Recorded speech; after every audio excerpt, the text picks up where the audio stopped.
시청자 여러분 안녕하십니까? VOA 뉴스투데이 시작합니다.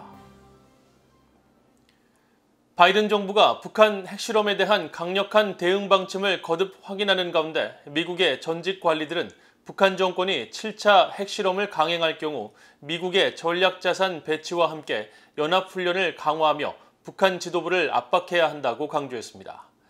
북한 정권의 체제 유지에 타격을 줄 수 있는 대북 정보 유입 활동을 확대해야 한다는 주문도 나왔습니다.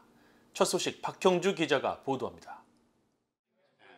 에반스 리비어 전 국무부 동아태 담당 수석부 차관보는 9일 VOA에 핵무기 추구는 정권 안보를 강화하는 게 아니라 오히려 악화시킬 것이라는 직설적인 메시지를 북한 정권에 보내는 것이 강력한 대응의 핵심이라고 강조했습니다.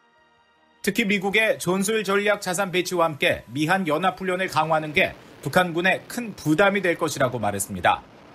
북한은 미국과 한국의 이런 조치에 대응해야 하는데 가용 재원이 취약한 북한 입장에선 결국 승산 없는 경쟁에 내몰리는 상황이 될 것이라는 진단입니다.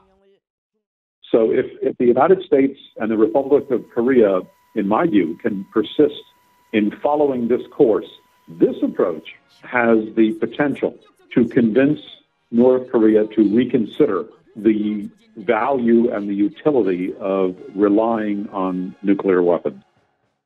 군사 전문가인 브루스 베넷 랜드 연구소 선임 연구원은 미군 정찰기의 정례적인 대북 정찰 활동으로 북한 지도부를 압박하면서 북한의 석탄 수출을 차단하는 실질적인 조치로 경제적 타격을 줘야 한다고 말했습니다. The thing the U.S. could do is to announce that South Korean and U.S. naval forces are going to move up into the West Sea and move up opposite the Nampo area and intercept any North Korean ships carrying coal. They're not supposed to carry coal. 대북 정보 유입을 강화해야 한다는 제안도 나왔습니다. VOA와 RFA 등 대북 방송은 물론 무인 비행기 드론을 통한 USB 살포, 휴대전화를 통한 정보 전파 등 가용한 모든 수단을 동원하면 북한 정권에 실질적인 위협이 될 것이라는 겁니다. And that is a type of pressure that he cannot withstand.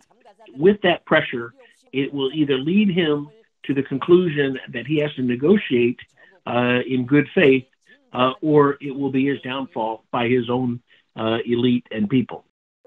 백악관 국가안보회의 NSC 등에서 북한 문제를 다뤘던 수미테리 우드로 윌슨 센터 아시아 프로그램 국장은 이처럼 북한 주민 지원과 내부 변화에 초점을 맞춘 장기 전략과 더불어 동맹들과 함께 위협 감소를 위한 단기 전략도 필요하다고 말했습니다. We can enhance deterrence. We can bolster trilateral intelligence and defense cooperation with Japan and South Korea. We can deploy more sophisticated U.S.-South Korean strike capabilities and more robust U.S.-ROC joint exercises. While we're unlikely to be able to turn back the clock on North Korea's nuclear program, we can reduce the threat in the short term.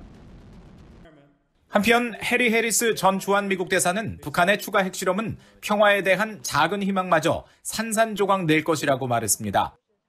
그러면서 미국과 한국은 북한의 위협에 대응하는 연합 준비태세를 강화하기 위한 최근의 노력을 지속하고 박차를 가해야 한다고 강조했습니다. VOA 뉴스 박형주입니다.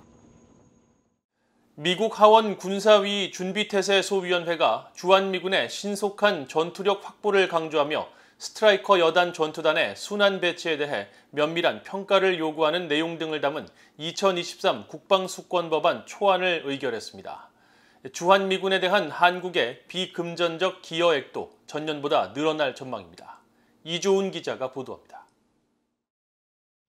미국 하원 군사위원회 준비태세 소위원회가 9일 의결한 내년 회계연도 국방수권법안 초안입니다.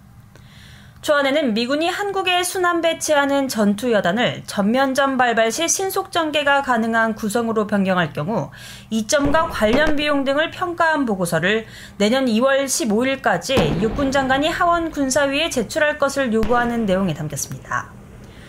올해 초 발표된 탱크와 장갑차 등으로 구성된 미국 육군의 기갑여단 전투단 ABCT를 차륜형 장갑차 등으로 구성된 신속 기동부대인 스트라이커 여단 전투단 SBCT로 대체하는 계획이 얼마나 효율적인지 자세한 설명을 요구한 겁니다. 그동안 한국에 순환 배치된 기갑여단 전투단은 공격력과 방어력이 뛰어나 전면전 상황에 유리한 반면 스트라이커 여단 전투단은 기동력이 뛰어나 현대전에 필수적인 신속 전개가 가능하다는 강점이 있습니다.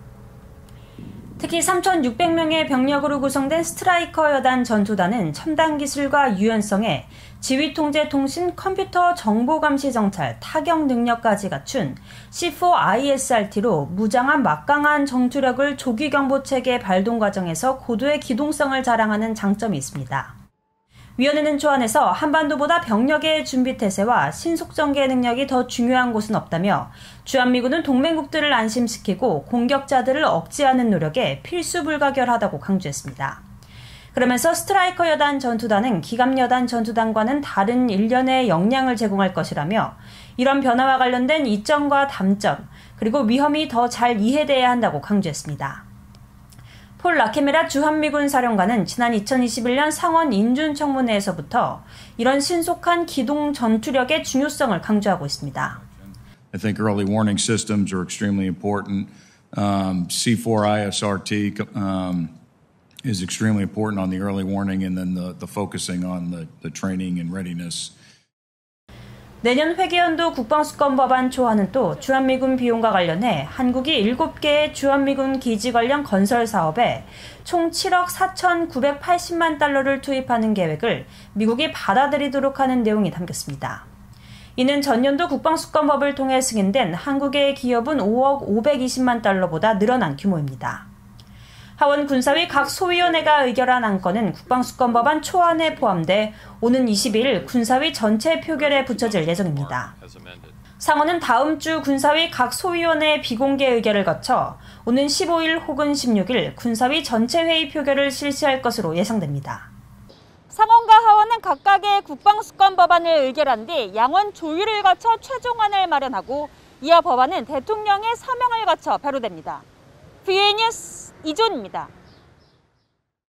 북한의 7차 핵실험에 대응해 미국이 암호화폐 등 새로운 영역에서 추가 제재를 모색할 수 있을 것이라고 후안 자라테 전 미국 재무부 테러자금 금융범죄 담당 차관보가 제안했습니다. 자라테 전 차관보는 8일 VOA와의 인터뷰에서 미국이 기존 제재를 철저히 이행하면서 북한 정권이 활동하고 있는 새로운 영역을 더 공격적으로 겨냥해야 한다며 암호화폐 분야를 예로 들었습니다. 자라테 전 차관보는 바이든 정부가 북한 정권의 불법 행위에 대해 대가를 치르게 하고 제재 회피와 불법 활동을 막기 위한 추가 조치를 찾기를 진심으로 원하고 있는 것으로 보인다고 말했습니다. 자라테 전 차관보는 또 중국과 러시아의 거부권 행사로 유엔 제재 시스템은 한계에 다다랐다며 암호화폐 거래소 등 민간 분야에서 북한 정권을 더 고립시켜야 한다고 말했습니다. 일본 정부가 일본인 납치 문제는 이미 해결된 것으로 정치 사기극이라는 북한 정권의 주장을 일축했습니다.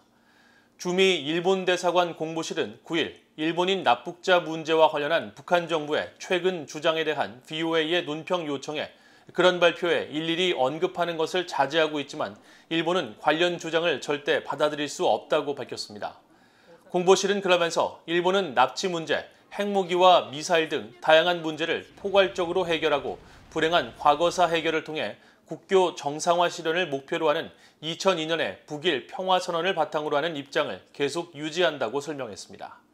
또 납치 문제는 기시다 정부의 최우선 과제라는 점을 강조하고 모든 납북자가 가능한 한 빨리 집으로 돌아올 수 있도록 최선을 다할 것이며 이를 실현하기 위한 모든 기회를 모색할 것이라고 공보실은 전했습니다. 북한에서 장기간 인도적 지원 사업을 펼쳐온 민간단체가 북한 지도부의 코로나 대응과 무기 개발에 우려를 나타냈습니다. 익명을 요구한 이 단체 관계자는 9일 VOA에 북한 지도부가 주민들의 고통보다 무기 개발을 계속 우선시하는 데 우려하고 있다며 이는 가뜩이나 열악한 북한의 인도적 상황을 더욱 악화시킬 것이라고 지적했습니다.